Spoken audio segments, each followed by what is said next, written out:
Mechanical Engineering Department of Nitte Meenakshi Institute of Technology.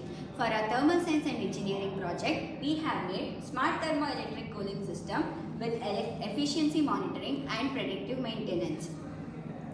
The main components used for the project are Arduino microcontroller, thermistor, a cooling device which consists of heatsink, fan and a Peltier module, and a laptop to run the code.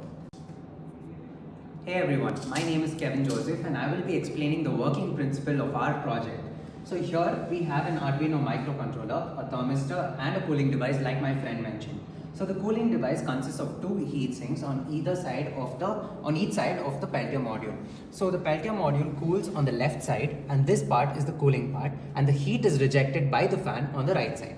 So we have two thermistors to evaluate the temperature of each side of the cooling device. So this part evaluates the cold temperatures and this part evaluates the hot temperature.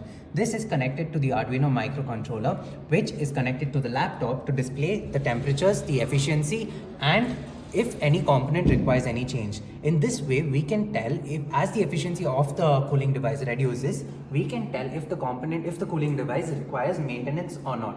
This is the basic principle on which our project works. Hello everyone, my name is Thermoelectric and I'll be explaining about the advantages and the disadvantages and concluding this whole video. The main advantage of this project would be the effective maintenance that we can be calculating out of this modules that we are using. And using these particular efficiency modules, we can also try and predict the maintenance as and when we can change the products required or any other stuff that is required for it.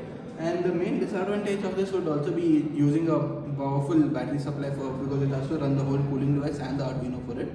We are currently using a lithium battery and even the laptop's charger for the same. Then so we would also like to thank Harisa for giving us this opportunity. This was a great learning experience and we wish to do many more projects further. Thanks for watching.